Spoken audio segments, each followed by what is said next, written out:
Para kandidat saling serang soal berbagai isu termasuk hukum, HAM dan juga demokrasi. Lalu apa saja adu narasi yang paling menarik dan sudahkah debat ini menyentuh solusi? Lengkapnya dalam ulasan Istana bersama jurnalis Kompas TV, Friska Clarissa.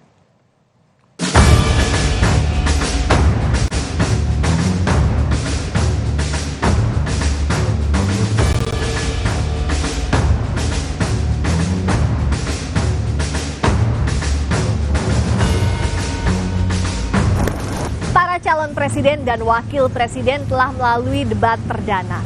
Adu gagasan soal pemerintahan, hukum, HAM, pemberantasan korupsi, dan penegakan demokrasi pun disajikan. Apa saja buah pikir paling menarik dari masing-masing kandidat? Lengkapnya dalam ulasan Istana bersama saya, Friska Clarissa. Debat panas tersaji di debat perdana Pilpres 2024. Saling sanggah dan sindir antar capres pun terjadi. Capres nomor urut 1 Anies Baswedan mengeluhkan soal demokrasi di era Presiden Joko Widodo. Anies menyebut rakyat tidak percaya dengan demokrasi saat ini dan bilang oposisi sangat minim. Capres nomor urut 2 Prabowo Subianto langsung membantahnya dan mengingatkan di masa Pilgub DKI Jakarta 2017, Gerindra yang saat itu oposisi mengusung Anies dan Sandiaga Uno. Prabowo menegaskan kalau demokrasi tidak berjalan, tidak mungkin Anies jadi gubernur. Rakyat tidak percaya kepada proses demokrasi yang sekarang terjadi. Itu jauh lebih luas dari sekedar partai politik. Ketika kita bicara demokrasi, minimal ada tiga. Minimal tiga nih. Satu adalah adanya kebebasan berbicara. Yang kedua, adanya oposisi yang bebas untuk mengkritik pemerintah dan menjadi penyeimbang pemerintah. Yang ketiga, adanya proses pemilu, proses pilpres yang netral, yang transparan, jujur, adil. 3. Dan kalau kita saksikan akhir-akhir ini, 2 ini mengalami problem. Kita menyaksikan bagaimana kebebasan berbicara menurun, termasuk mengkritik partai politik. Dan angka demokrasi kita menurun, indeks demokrasi kita. Mas Anies ini agak berlebihan. Mas Anies mengeluh tentang demokrasi ini dan itu dan ini. Mas Anies dipilih jadi gubernur DKI menghadapi pemerintah yang berkuasa. Saya yang mengusung Bapak.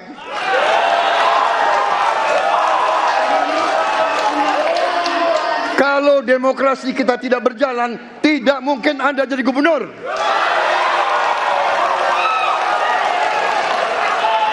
Kalau Jokowi diktator, Anda tidak mungkin jadi gubernur.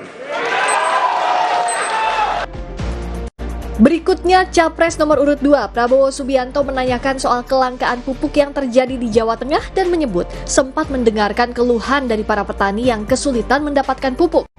Namun Ganjar menjawab, masalah kelangkaan pupuk tidak hanya terjadi di Jawa Tengah. Khususnya di Jawa Tengah, Pak Ganjar, petani-petani di situ sangat sulit dapat pupuk.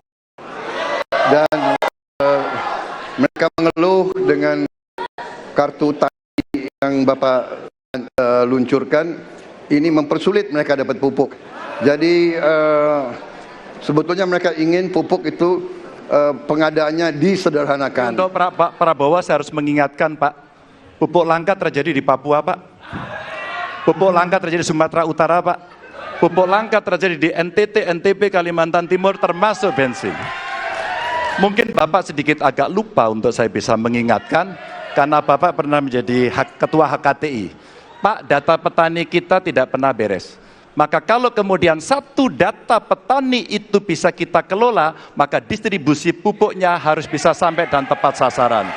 Pada saat yang sama, kuota pupuk tidak boleh dibatasi. Maka ini yang saya telepon langsung kepada Pak Wapres saat itu. Pak Wapres, please, kasih tambahan. Kalau tidak cukup. Isu hak asasi manusia ditanyakan calon presiden nomor urut 3 Ganjar Pranowo kepada capres nomor urut 2 Prabowo Subianto. Ganjar bertanya tentang 12 kasus pelanggaran HAM berat dan penuntasannya. Prabowo mengaku sudah berkali-kali menjawab masalah itu, bahkan cawapres Ganjar yakni Mahfud MD sebagai Menko Polhukam juga sudah menjelaskan. Prabowo menilai masalah ini selalu ditanyakan setiap 5 tahun jika pollingnya naik. Dan saya ingatkan tahun 2009, DPR sudah mengeluarkan 4 rekomendasi pada saat itu kepada Presiden. 1, membentuk pengadilan HAM ad hoc. Yang kedua, menemukan 13 korban penghilangan paksa. Yang keempat, memberikan kompensasi dan pemulihan. Dan yang keempat, meratifikasi konvensi anti penghilangan paksa sebagai upaya pencegahan. Pertanyaan saja dua. Kalau Bapak ada di situ, apakah akan membuat pengadilan HAM dan membereskan rekomendasi DPR?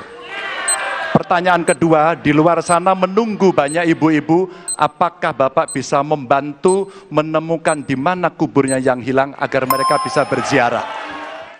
Come on, Mas Ganjar.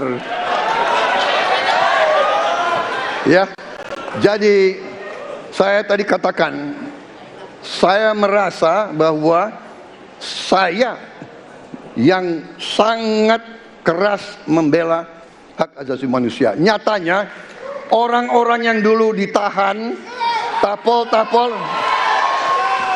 yang katanya saya culik, sekarang ada di pihak saya membela saya, saudara sekalian.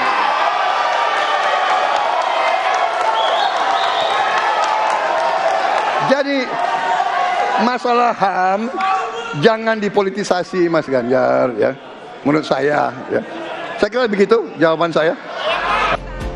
Sementara itu, Capres nomor urut 3 Ganjar Pranowo bertanya soal pembangunan IKN Ibu Kota Nusantara kepada Capres nomor urut 1 Anies Baswedan.